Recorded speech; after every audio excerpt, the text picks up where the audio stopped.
be able to welcome Americana to the bass sessions tonight. We've got Adam, Dav, Jamie and Dan. Thanks for taking the time to talk to us. No problem. Can you just tell us a little bit about how Americana have got to this stage now where you are? Sat in the bass sessions, backstage at the studio.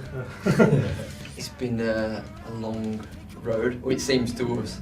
So everyone is kind of popping up now, like on radio and stuff, and it seems to everyone else like, overnight success or things like that. And it's not. It's been a long haul. So how long have you been at it, the four of you now? 3 years. 3 years coming up. Let's say Christmas. Christmas would be 3 years. Right. I think it's these guys first, and then we come in after. Me and Jay come in after. Me and Ad have been in bands for what? I don't even want to try and work out. 10 years? Really? It goes back at least 2002, 2003, so we've got a long history of me and Dad playing together, but obviously we needed, He's made with a to lot make of it a different band. drummers. Half a band needs another half a band. Yeah. We needed talent. Yeah. A lot of drummers, a lot of bassists. We're only going somewhere there because these are involved. I mean, this is the second time at bass. Are you happy to be back? Yeah, man, it's a great little place. A really good little place. I mean, I saw you down here, I don't know, was it 6 weeks ago, something like that? You did about 20 minutes? Yeah. It was just before Sonners for you, so that wasn't that long ago, a month and a half ago. So we'll try and do twice as much this time. Yeah, I mean, it was great to see that, but it's nice to be back. You're back and doing an hour tonight. So, Yeah. Makes me a happy man. And you talk about Sonosphere. What have you got coming up in the near future, show-wise?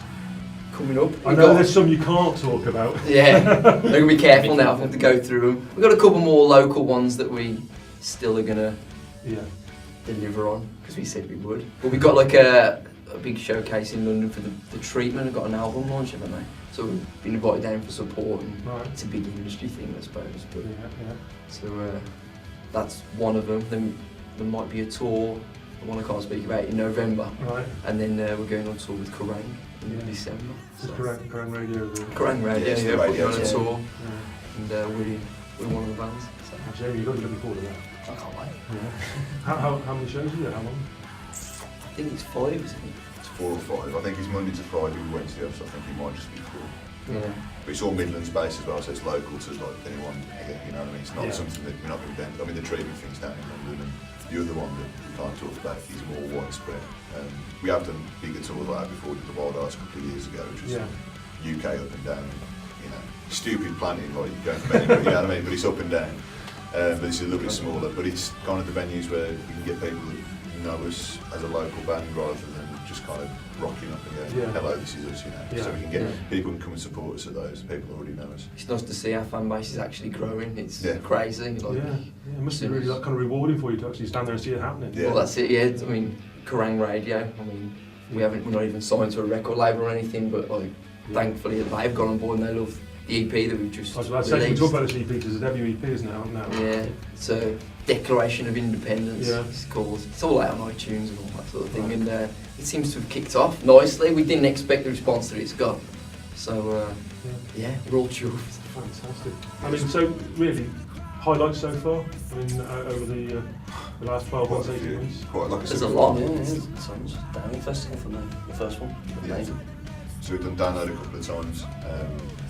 First one was the big eye opener, never done anything like that before. That was the seat of the pants, and after that though we kind of went out and did like the Wild Arts tour that I mentioned, so that was like getting into touring properly, and I think after that it all becomes much more second nature. But we can do the gigging thing, we've done that for years independently, but the bigger production thing is something that we took us a lot to get used to. As soon as you get into it, as soon as you realise, it's actually just the same. It's like that's where it comes from. So I think everything that, for me, everything we've done to highlight Sonosphere this year has just been different. Specifically, it was this, on tour with Stone Sour, which was a European tour.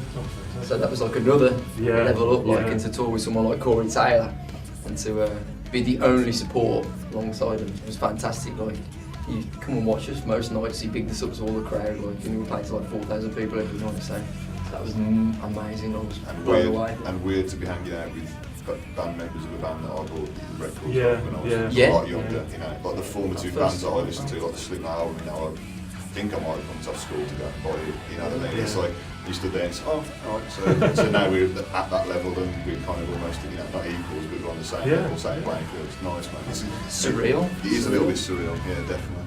And Dan, for you? Yeah, the Stone Sour thing, we do so much work in the studio, and it's just nice to get out and actually tour and play gigs and stuff. So really, just gigging is my highlight, and Yeah. being in the band all Right. together. So on par with any, whether it's a big gig or a little gig, they're all enjoyable. So we've got the debut EP, you're doing the Kerrang tour. Any other plans for the future? Oh, one part from ones you can't tell us about just now. More of the same. Yeah. Is the the usual answer from us because that's all we ever want to do. Yeah, we've got a music video coming up, haven't we? Because Yeah. this song, Wax Poetic, which is on the EP. That's a seems- Kerrang one, isn't it? Yeah, Yeah. the Kerrang Yeah. playlist in it. So now, because it's got so much of a response, I think we're being forced into doing a music video for it. So, damn. So it's just getting a vision for that, and we've got a guy on board. I think it's going to do us a good job. The big thing is we seem to work with people that want to do it rather than people that Yeah. are asked to do it, and that's Yeah. always good. Like Well, when people bring their passion and enthusiasm to any of these It always things, seems like the ones that are giving us the break are the ones that actually we want to do. We haven't chased them down to give us their service. It's like, oh, I can do that. They get their own view from it, so that seems to work really well for us. We're very lucky on every Yeah. sense. Well, Picking it's up our fantastic. management and everything. You know, tonight I can like turn around and all these people say that they're at Bay Studios watching you guys before you went off and did the Kerrang tour, etc., etc., etc. They always say, that, oh yeah, I was there, and I said, actually, no, I was there. Yeah. So I mean, enjoy the gig tonight, guys. You know, we really appreciate you coming down, and thanks for taking the time to talk to us. problem. Well,